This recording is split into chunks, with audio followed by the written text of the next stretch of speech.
Senhor, hoje quinta-feira, dia 8 de outubro de 2020, o dia que o Senhor já preparou, já profetizou, já determinou sobre a tua vida, sobre a tua casa, sobre a tua família, e com certeza o Senhor tem um dia muito especial para derramar sobre você, em nome de Jesus.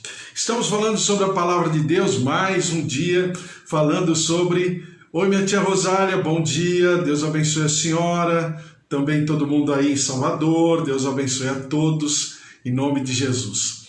Bom, nós estamos falando sobre a palavra de Deus como toda manhã, hoje não é diferente, estamos falando sobre o livro de Mateus, né? Mateus, e agora no capítulo 2. Já lemos o capítulo 1, já pensamos sobre a genealogia, já lemos sobre Maria e todas as dificuldades culturais, tradicionais que ela enfrentou, mas o nosso Deus, eu sempre falo que o nosso Deus é um ser que tem humor, né? O Senhor poderia fazer, se a gente pensar com a nossa cabeça humana, pequena, né? Muito limitada, ele poderia fazer com que Maria ficasse grávida, pelo menos no momento do casamento de José e de Maria. Por exemplo, na celebração das bodas, né, do casamento.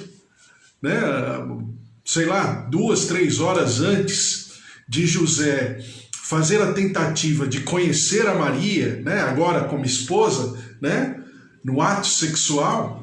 Então, aquele momento poderia... Não, Deus não fez assim. Deus fez diferente.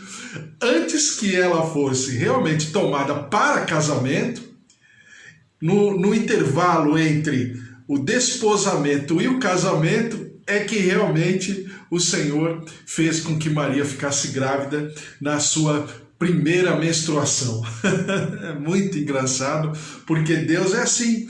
Deus, ele sempre age de uma maneira muito mais criativa, muito mais especial, maravilhosa, coisa que a gente não consegue nem entender direito, humanamente falando, mas que Deus faz. Esse é o nosso Deus. Bom, depois a gente vai olhando, né, e lendo a história dos magos do Oriente. Primeiro que não eram 3 magos, né? A Bíblia fala só magos do Oriente. A tradição, principalmente histórica, religiosa, católica, fala que eram 3 magos, e alguns falam 3 reis magos, né? Rei e mago, na antiguidade, era o título para pessoas que tinham uma proeminência social, uma proeminência, né, cultural. Então aqui a gente entende como sábios, os sábios do Oriente. Não eram 3, eram apenas sábios, né? E por que geralmente as pessoas falam 3? Falam 3 por causa dos presentes, ouro, incenso e mirra. Porque na verdade eram 3 presentes. Mas isso não significa que eram 3 sábios do Oriente. Em segundo lugar, que é sempre importante falar, é que eles já vão numa condição em que Jesus já é um bebê, né? Já não é mais um recém-nascido. Possivelmente ele está dentro dessa, entre 2 anos, 1 ano e meio, mais ou menos. Então, você já percebe que José já está estabelecido, já está morando numa casa, tanto é que a Bíblia fala que os magos do Oriente vão para uma casa, né? E ali os magos ou os sábios do Oriente entregam seus presentes, ouro, incenso e mirra, porque simbolizam também a natureza de Jesus, como também o propósito que estava por sobre Jesus. Natureza, profeta, né? Mirra, realeza, rei, ouro, e incenso, a sua condição sacerdotal. Incenso diz respeito àquele momento do templo onde é derramado o servo de Deus em louvor, em gratidão, reconhecendo a grandeza de Deus, é o seu sacerdócio, né? E também você tem ali, por causa da entrega dessa oferta, e é aquilo que eu falo para vocês, sobre o que aconteceu. Ô Walter, tudo bem? Eva, bom dia também. Cida, Deus abençoe. Magda, um beijo para você. Walter, Deus abençoe você, tua casa, tua família. Então você tem o quê? Você tem todos esses elementos que simbolizam aquilo que eu já falei para vocês sobre oferta e dízimo, que diz respeito exatamente ao princípio da redenção, né? É por isso que o princípio da redenção ele se explica, né? Ele se determina através da aliança de Deus para com o homem. Por isso que em Gênesis 14, conforme o sacerdote entrega, segundo a ordem de Melquisedeque, entrega, né, a ceia simbolizados no vinho e no pão, Abraão lhe dá o dízimo, que é exatamente a oferta de Caim e Abel, a oferta discutida de Caim e Abel, lá de Gênesis capítulo 4. Então, essa entrega deles atrai sobre eles a marca de Deus, porque é Deus quem resolve, né? Porque a palavra do Senhor em Malaquias 3 diz que o Senhor repreenderá, não é ninguém mais do que o próprio Senhor. E é exatamente o que aconteceu, é o resultado, né, da entrega do ouro, incenso e mirra sobre aqueles sábios do Oriente, porque a Bíblia fala que eles foram por divina advertência, né, avisados em sonho para que eles mudassem o trajeto deles, para que não se encontrassem com Herodes novamente. Bom, lendo aqui no versículo 16, versículo 13, um pouquinho antes, vamos ler. Tendo ele partido, tendo eles, né, no plural, eis que apareceu um anjo do Senhor a José, em sonho, e disse: dispõe-te, toma o menino e sua mãe, foge para o Egito e permanece lá até que eu te avise, porque Herodes há de procurar o menino para o matar. Dispondo-se ele, tomou de noite o menino e sua mãe e partiu para o Egito, e lá ficou até a morte de Herodes, para que se cumprisse o que fora dito pelo Senhor por intermédio do profeta: do Egito chamei o meu filho. Está lá em Oséias capítulo 11, versículo 1. Vendo-se iludido pelos magos, enfureceu-se Herodes grandemente e mandou matar todos os meninos de Belém e de todos os seus arredores, de 2 anos para baixo, conforme o tempo do qual com precisão se informara dos magos. Então se cumpriu o que fora dito por intermédio do profeta Jeremias. Ouviu-se um clamor em Ramá, pranto e grande lamento, era Raquel chorando por seus filhos e inconsolável, porque não mais existem.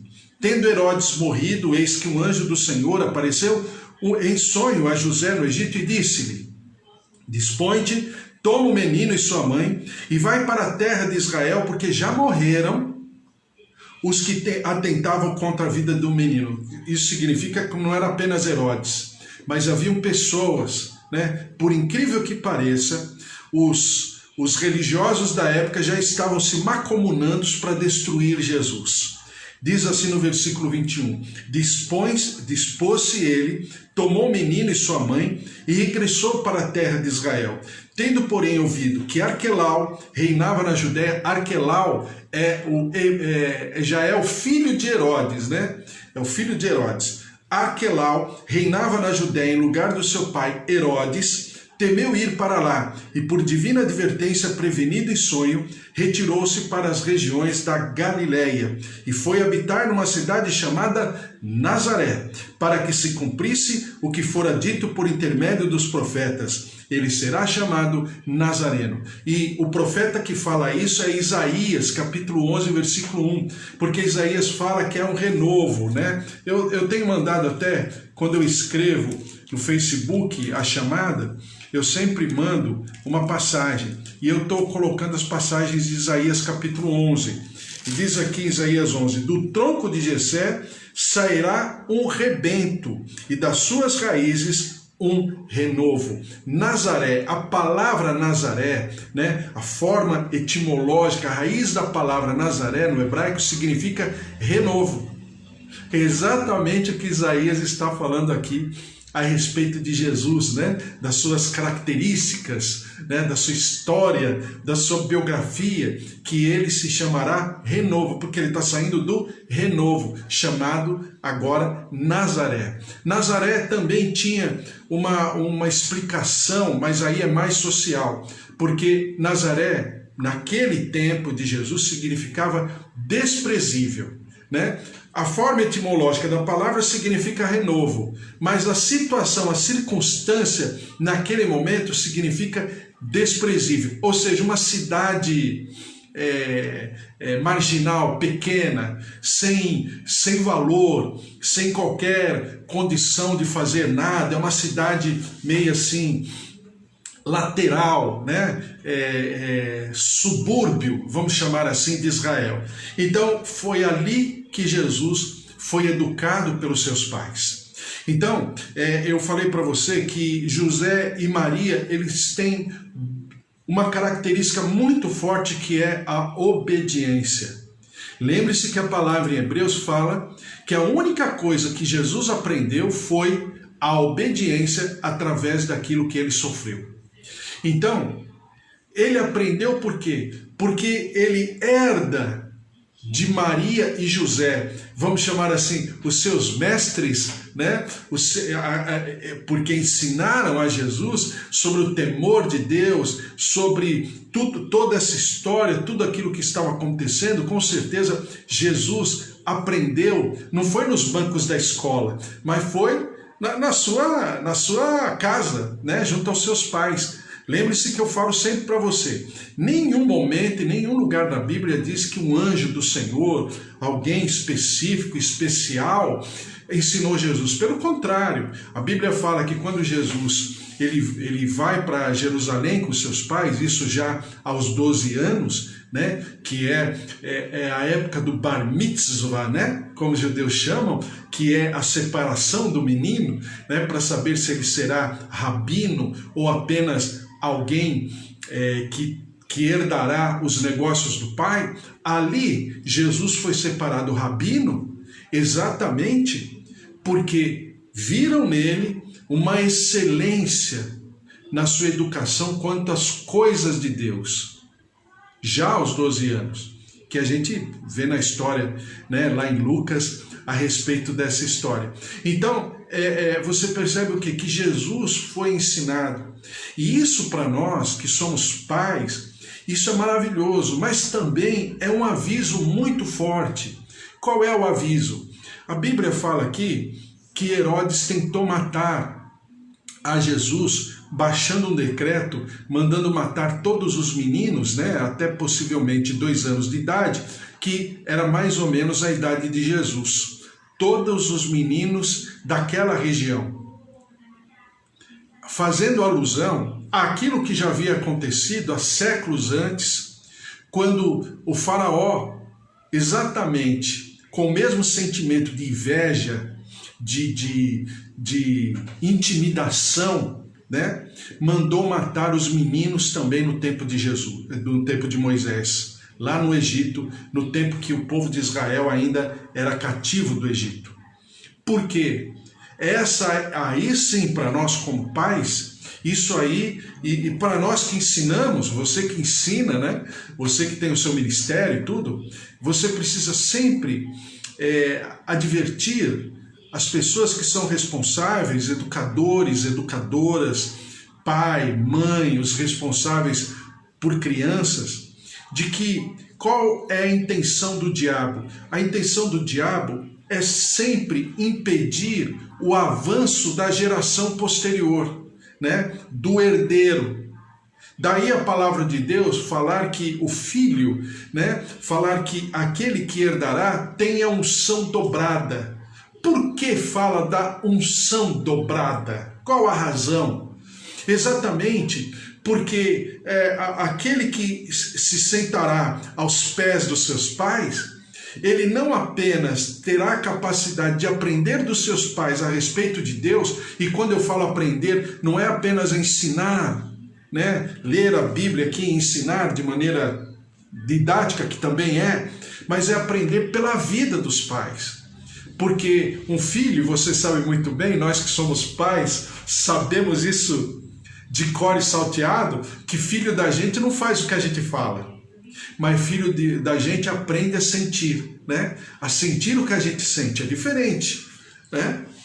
Porque nem sempre, na maioria das vezes, você fala, e o filho da gente parece que nem está ouvindo, mas ele vai sentir naturalmente falando aquilo que você sente. É diferente, né?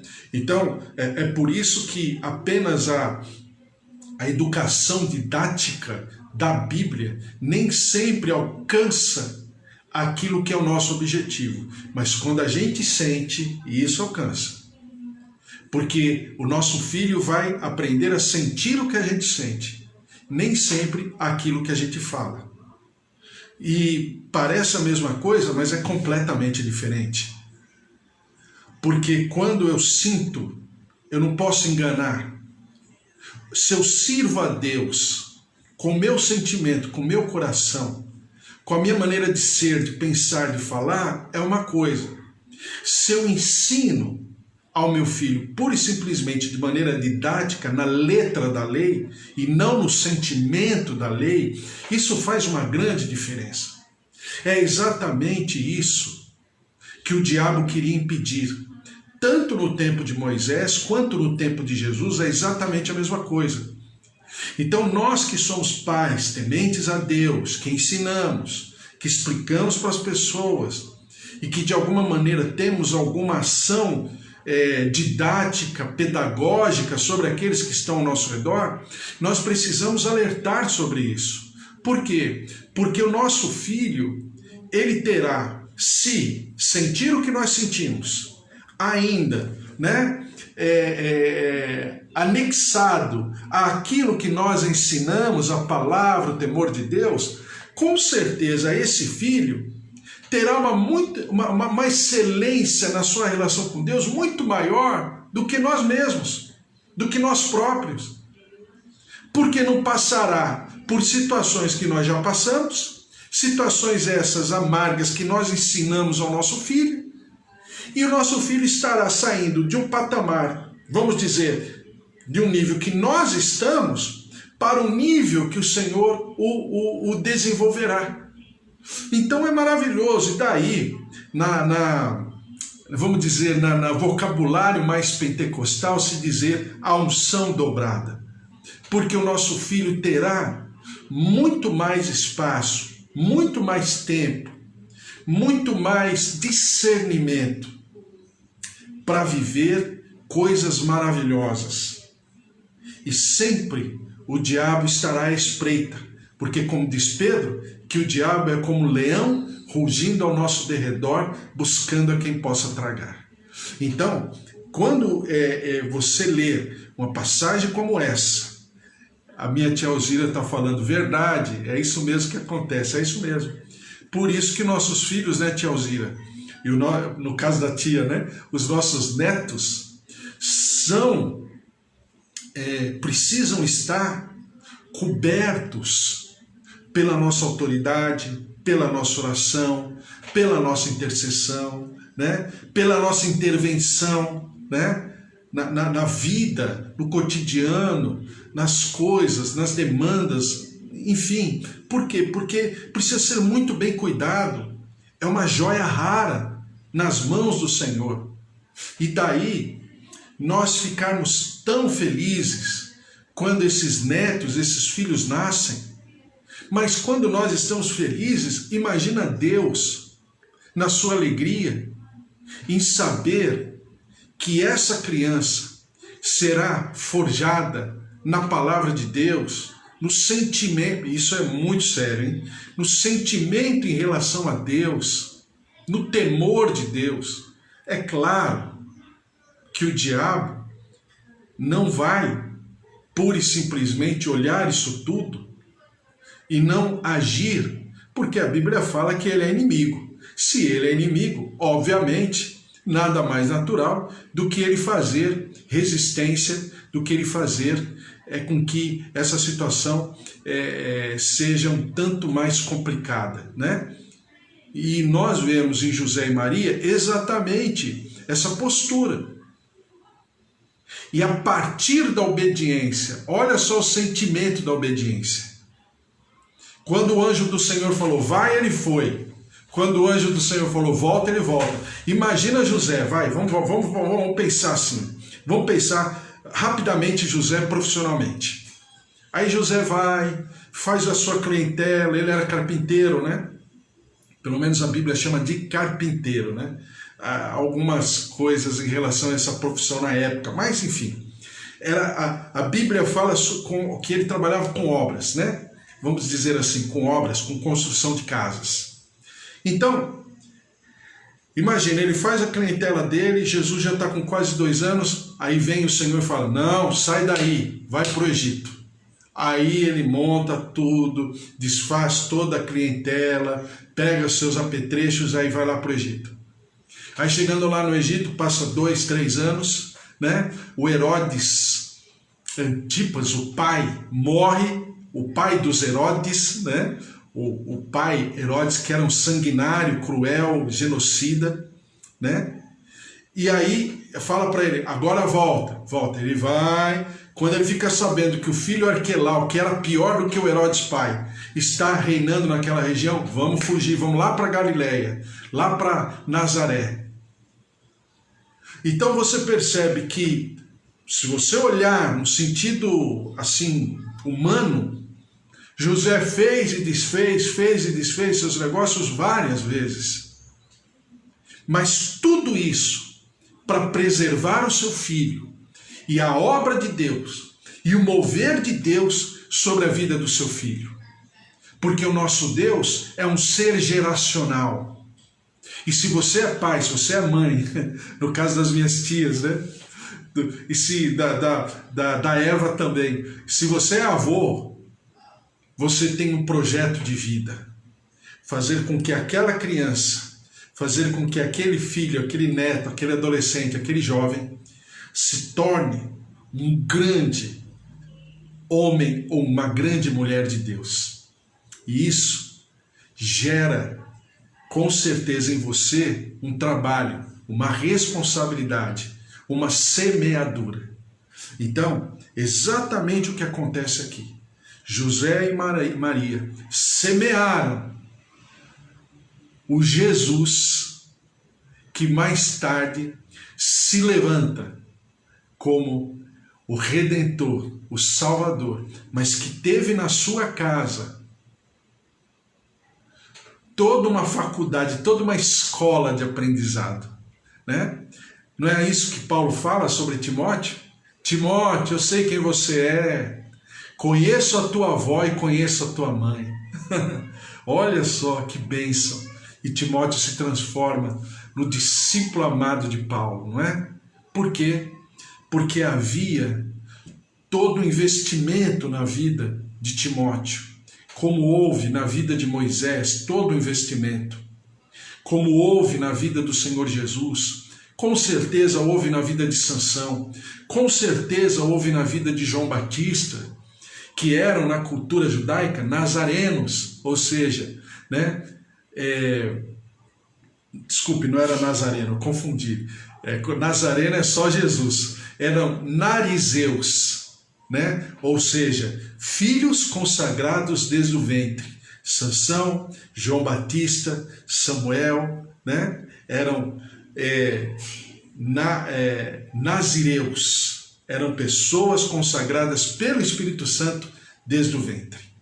E assim é o teu filho, é o teu neto, são servos do Senhor, consagrados desde o ventre. Isso é muito especial. Glória a Deus! Como é bom estudar a palavra de Deus, como é bom falar sobre as coisas do Senhor. Ao Senhor toda honra e toda glória. Vamos orar e amanhã teremos mais em nome de Jesus, porque nem olhos viram, nem ouvidos ouviram, e nem subiu ao coração humano aquilo que o Senhor tem sobre a nossa vida, a nossa casa, a nossa família, os nossos queridos, os nossos filhos, os nossos netos, em nome de Jesus, né? Senhor nosso Deus, nosso Pai, nós te agradecemos e te louvamos, eu te louvo e te agradeço pelos teus servos que estão aqui comigo, o Walter, sua casa, sua família, seus queridos, também a minha tia Alzira, a Eva, minha tia Rosália, a Cida, a Magda. O Senhor abençoe o Joel, o Josué, o Vitor. Senhor, se derrame sobre a vida do Bispo Antônio. Estamos orando pela vida do Bispo Antônio em nome de Jesus. Sobre todos que estão comigo aqui, que a glória, a presença, o poder de Deus se mova sobre cada um, sobre cada lar representado, cada família. Abençoa, Senhor, os nossos idosos, nossos avós, nossos tios, nossos pais, o marido, a esposa, os filhos, os sobrinhos, os netos. Senhor, em nome de Jesus, todos aqueles que fazem parte do nosso cotidiano, do nosso amor, do nosso carinho, os nossos queridos, derrama-te protegendo, guardando, porque nós te louvamos, porque até aqui o Senhor nos ajudou. Ebenezer, até aqui o Senhor nos marcou com a tua pedra principal, Jesus Cristo, a nossa rocha eterna. Por isso a ti todo louvor, toda honra e toda glória. Derrama-te, Senhor, derrama-te sobre os nossos queridos. E agora, por causa da palavra, nós te clamamos pelos nossos herdeiros. Não herdeiros porque vão herdar alguma condição material ou financeira, não, mas herdeiros porque herdarão a excelência da presença do Senhor nas nossas vidas. Por isso, ó Deus, guarda, cobre com teu sangue os nossos netos, os nossos filhos, os nossos jovens, os nossos adolescentes, guarda na saúde, guarda na inteligência, na capacidade de discernir, de absorver as coisas. Deus de maravilhas, que essa geração, ou essas gerações que virão, estejam completamente conscientes do Deus Todo-Poderoso que fez o céu e a terra, do Deus que enviou seu Filho, Jesus Cristo, o autor e consumador da nossa fé, do Deus que deixou o seu Espírito Santo como penhor da nossa salvação. Ao Senhor todo louvor, toda honra e toda glória. E nós repreendemos toda ação demoníaca que poderia agir sobre a vida desses herdeiros, dessa geração futura. Nós repreendemos e declaramos a marca do sangue do Cordeiro, a cobertura do Senhor sobre esses jovens, essas crianças, esses adolescentes, esses bebês, sua saúde, tudo aquilo que eles serão, a formação, em tudo eles sejam representantes, embaixadores do céu,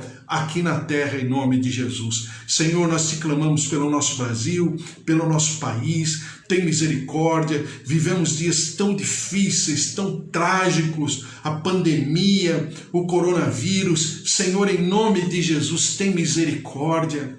Derrama-te com a tua graça, com o teu poder. Ó Deus, nós repreendemos essa enfermidade, toda ação dessa infecção sobre a nossa terra e declaramos o poder da vida, a saúde, a vida abundante em Jesus Cristo sobre o nosso país, sobre os brasileiros em nome de Jesus. Deus de maravilhas, e aqueles que são, Senhor, agentes de destruição, são governadores, prefeitos, agentes de saúde, secretários de saúde, tantos que se macumunam, ó Senhor, de maneira sórdida, para se beneficiarem com a destruição do brasileiro. Senhor, em nome de Jesus, que suba ao teu altar e que o Senhor possa derramar da tua justiça e do teu juízo em compensação. Senhor, ampara, manifesta a tua glória sobre os nossos queridos, os nossos necessitados, aqueles que ainda estão pelos corredores dos hospitais, com essa pandemia, com essa situação. Visita, cura, restaura. Derrama-te, ó Senhor, sobre o nosso país, também sobre aqueles que são completamente diferentes, que a despeito de todo o clima, toda a atmosfera, se colocam como instrumentos teus de cura e de saúde sobre todos os brasileiros, vão pelos rincões e pelos sertões, com tratamento precoce, com remédios, até tirando do próprio bolso. Que a tua glória, a tua graça esteja sobre a vida desses, em nome de Jesus. Abençoa os nossos queridos, Senhor. Visita com a tua cura e com a tua saúde. Visita os nossos músculos, nossos ossos, órgãos, nosso coração, veias, artérias, nossos olhos. Deus de maravilhas, cura, toca, manifesta a tua saúde, manifesta o teu poder de ressurreição, coluna, articulações, diagnósticos até de prótese de quadril, como na vida do seu Mário, nós declaramos a cura e a saúde do Senhor. Visita Gigi, o Bispo Antônio, com a tua saúde, com o teu poder, dá continuidade à tua cura e à tua saúde, e nós te daremos sempre todo louvor, toda honra e toda glória, em nome de Jesus. Amém.